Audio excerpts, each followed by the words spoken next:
φίλοι μου, καλώς ήρθατε στο Stella Love Cook. Σήμερα θα φτιάξουμε μυρώνια στο καταψύκτη για τις πίτες σας, το μαδαρό σας, το σπανακό ριζό σας, το φρικασέ, τους πανακοκεφτέδες, τους ταραμοκεφτέδες. Μπορείτε να χρησιμοποιήσετε αυτά τα χόρτα όπου θέλετε. Ας αρχίσουμε. Μαζέψαμε από το βουνό μας μυρώνια.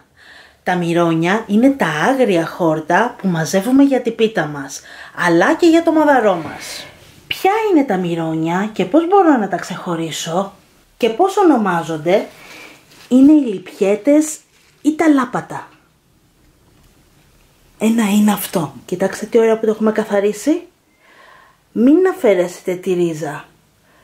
Έχει πολλά θρεπτικά στοιχεία, πολύ γλυκιά και πολύ νόστιμη μέσα στη πίτα μας. Αυτό λέγεται σαραντασπόρι. Σε περίπτωση που έχει ξεσταχιάσει, θα δείτε εδώ, σε αυτό εδώ το σημείο, να βγάζει ένα μπουμπουκάκι, που είναι το λουλουδάκι και ο σπόρος. Θα τον αφαιρέσετε. Στην ουσία μοιάζει σαν τον άνηθο. Βλέπετε? Η λεγόμενη μαμουλήθρα. Κοιτάξτε πως είναι το φύλλο. Σαν το μαϊντανό. Αλλά δεν είναι μαϊντανός.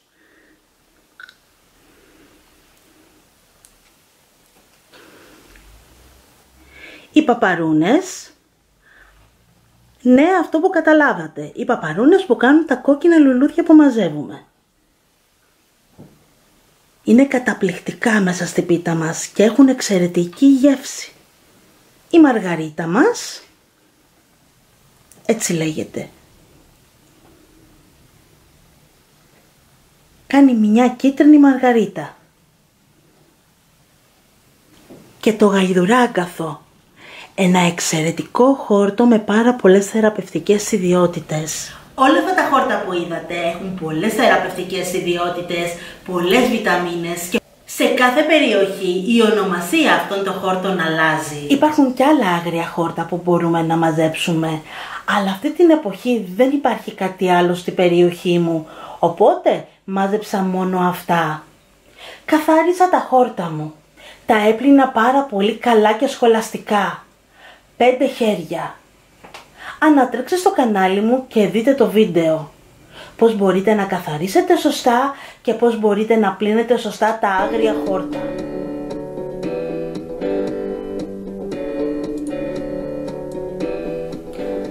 Αφήστε για 1 ώρα, ώστε να στραγγίσουν πάρα πολύ καλά τα χόρτα μας. Μετά πρέπει να κάνετε το εξής.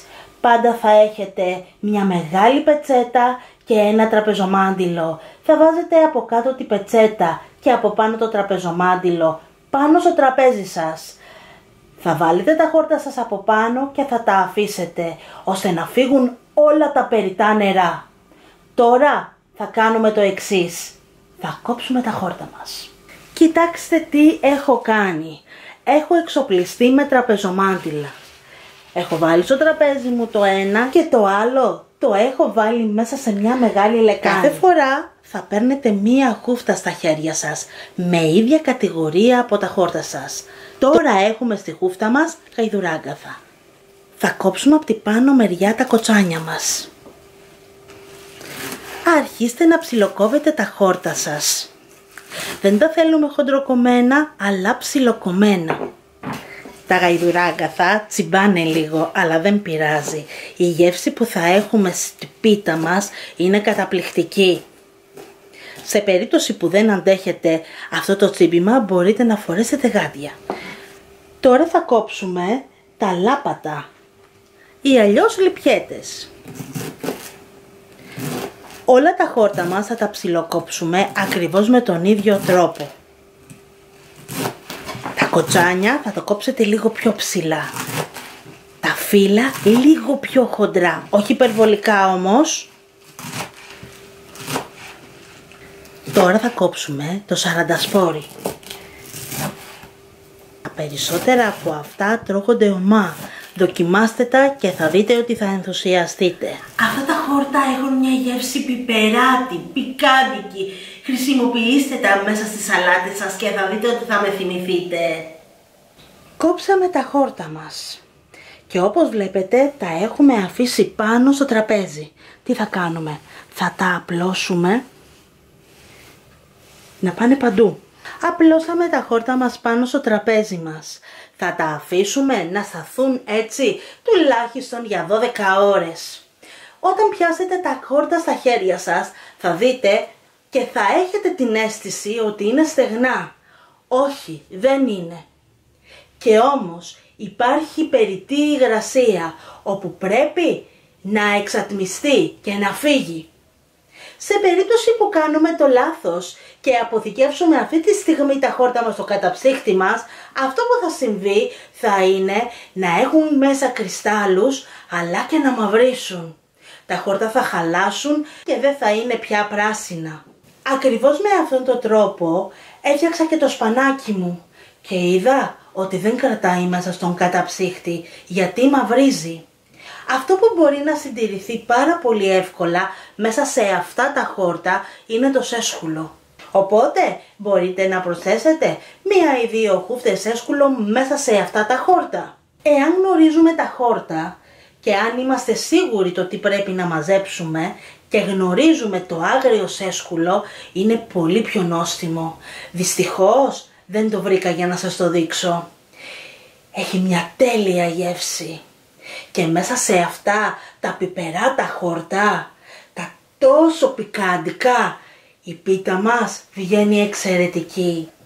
Μετά από 12 ώρες τα χόρτα μας έχουν στεγνώσει έτσι όπως θέλουμε. Έτσι τα χρειαζόμαστε. Έχουμε την αίσθηση ότι έχουν μαραθεί. Αλλά αυτό είναι το σωστό. Εάν ήταν πιο ζωηρά τα χόρτα μας, αυτό σημαίνει ότι έχουν μέσα υγρασία. Οπότε θα μαυρίσουν μες στον καταψύχτη μας και αυτό δεν το θέλουμε. Για ποιο λόγο το κάνουμε αυτό και για ποιο λόγο θέλουμε να έχουν μαραθεί? Ο λόγος είναι ο εξής. Δεν δέχονται καμία επεξεργασία. Δεν κάνουμε τίποτα σε αυτά τα χόρτα. Είναι ομά. Όπως τα βλέπετε είναι φρέσκα, θα μπορούσαμε να πούμε. Αυτό που έχουν δεχτεί μόνο είναι ότι τα έχουμε καθαρίσει, τα έχουμε πλύνει, τα έχουμε κόψει και τα έχουμε αφήσει να στεγνώσουν. Δεν έχουμε κάνει κάτι άλλο, δεν έχουμε σοτάρει, δεν έχουμε ζεματίσει, δεν έχουμε κάνει τίποτα. Οπότε πρέπει να είμαστε σίγουροι ότι αυτά τα χόρτα θα κρατήσουν. Αποθηκεύσαμε μέσα σε σακουλάκια. Και τώρα τι θα κάνουμε? Θα βγάλουμε όλον τον αέρα μέσα από το σακουλάκι. Πατήστε. Έτσι. Και αφαιρέστε τον εγκλωβισμένο αέρα. Κλείστε. Και είμαστε έτοιμοι. Τώρα θα γράψουμε την ημερομηνία και τα γραμμάρια που είναι το κάθε σακουλάκι. Τα χόρτα μας είναι έτοιμα για να τα αποθηκεύσουμε μέσα στον καταψύχτη μας. Όπως βλέπετε έχουμε συνολικά 1 κιλό. Αυτά τα χόρτα μπορούν να συντηρηθούν στον καταψύχτη μας τουλάχιστον για 6 μήνες, ενώ στην κατάψυξη μόνο για 3 μήνες, όχι περισσότερο. Εάν κάνουμε το λάθος και κρατήσουμε περισσότερο χρονικό διάστημα αυτά τα χόρτα μέσα στον καταψύχτη μας, θα έχουν μαυρίσει. Φτιάξτε φίλοι μου αυτά τα μυρώνια στον καταψύχτη. Αυτά τα χόρτα βότανα, επιτρέψτε μου να πω, δυστυχώς δεν υπάρχουν όλο το χρόνο. Έτσι μπορούμε να τα έχουμε συνέχεια. Μην ξεχάσετε να κάνετε like, να γραφτείτε στο κανάλι μου, να κοινοποιήσετε το βίντεο, αλλά και να μου γράψετε τα σχόλιά σας. Να είστε καλά φίλοι μου. Πολλά φιλάκια!